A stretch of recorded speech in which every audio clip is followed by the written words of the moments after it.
Hey everybody, Steve Spohn here with Spohn Performance, and we just wanted to give you a quick little video tour of our rear lower control arm relocation brackets. Our relocation brackets are made out of 3/16 laser cut and CNC formed steel. As you can see, our brackets are constructed all in one piece. It's laser cut as one piece, and then CNC formed on a press brake. So we have no welds. It's nice and strong, all one form piece. On the inside of the bracket, these little plates you see welded on the inside, they're just to make up the space difference. So when it slides over your stock bracket on your rear end, you still have the correct width on the inside for your control arm to mount. As you can see, we have 4 welds on each corner, so we have no sharp edges on the corners, and then we sand them flat and round off everything, so there's no sharp edges for your bushings to catch on. Definitely have some attention to detail on these.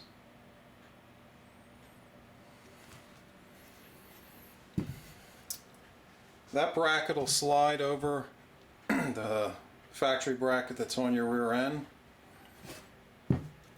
and this hole here on the top is going to line up with your factory hole that mounted your factory control arm. As you can see, we have this hole a little bit oversized.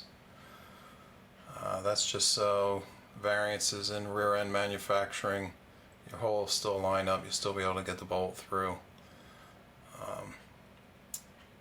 Some people ask us about that, and that is why we do it.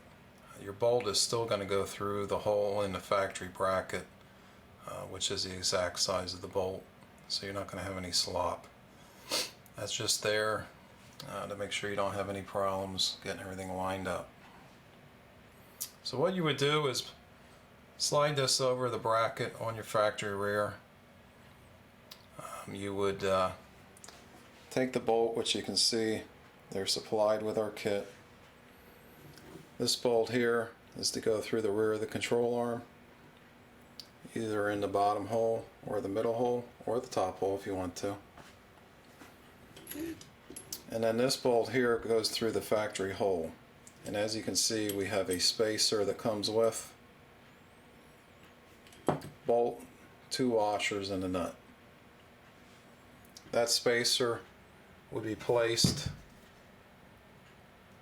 between the 2 top holes in the bracket. That's only there so when you tighten the bolt through the original hole, it'll clamp tight against that spacer and you won't crush the bracket on your rear.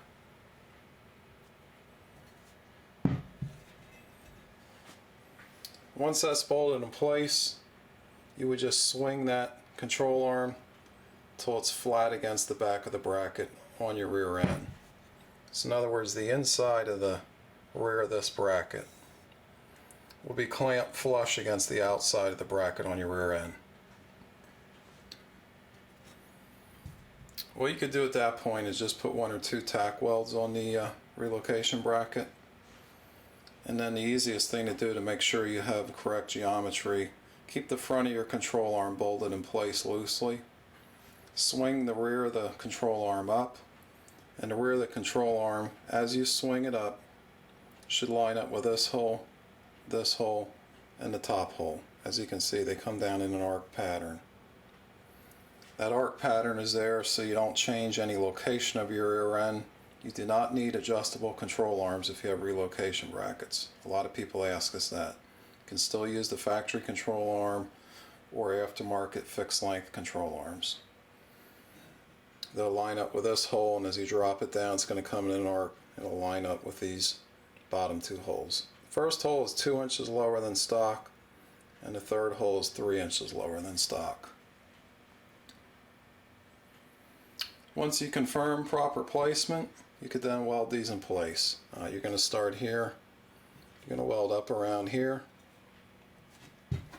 You'll be able to weld all the way across the rear of this. And then the same thing on the other side, up and around here. A lot of times when I put them in, I'll go inside the stock bracket go across right about here. I'll weld that across there too. Doesn't hurt.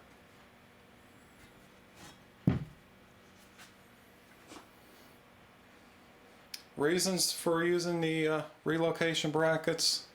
Number one, if you lower your car, it will alter the geometry of your lower control arm. I'll give you a little side view here. The front of your control arm is mounted to the floor. So from factory, the rear of your control arm will be mounted here and go up on a slight angle to the mount on the floor. When you lower your car, the floor comes down. So now the front of your control arm is lower. So you have your front of your control arm here, and it's going to come back on an angle up to the mount on the rear end.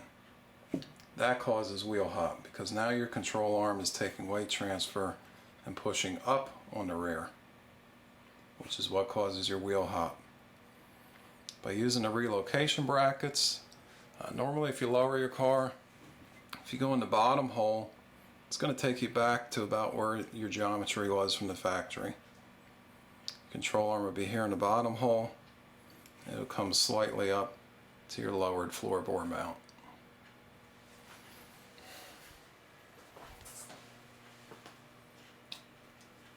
The other reason to use relocation brackets is for drag racing, cars that are not lowered. Same principle I just explained, except you're going to increase the angle. Front of your control arm is still going to be up here at stock where it was factory, and it's going to come down on a harder angle. And what that does is changes your instant center point on your rear suspension. With the torque arm suspension, the torque arm is free to move at the front. It is not pinned.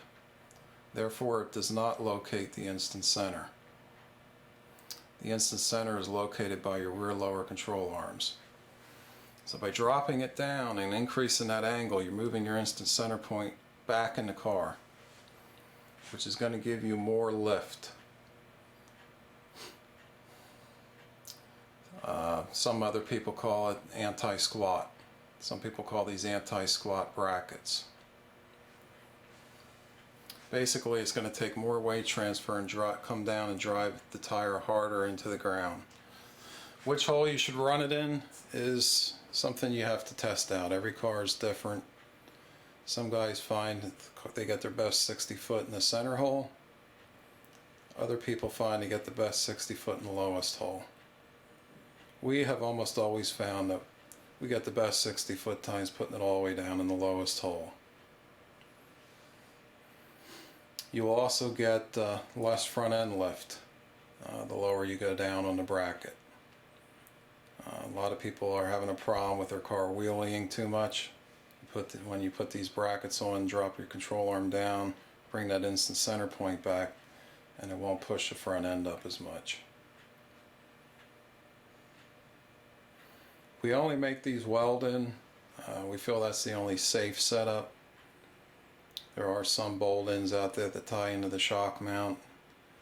We just don't feel that shock mount was made to take that kind of load. And as a safety factor, we just feel the only safe right way is to weld these in. Installation's pretty simple. Take you about an hour and a half. Another thing I want to note is when you do weld these in, don't keep the rear of your control arm bolted in place. Just put a couple tack welds on the bracket to hold it, then disconnect the rear of your control arm and let it swing down, because when you weld these in, they'll get pretty hot and it'll melt the bushing out of your control arm. When we do these, we do one side at a time. That pretty much keeps the rear in place. If you unhook both control arms, the rear is going to want to push back. It can cause you a lot of headaches. The easiest thing to do is just do one side at a time. Do one side complete, let it cool down, paint it up, hook your control arm back up, and then go over and do the other side.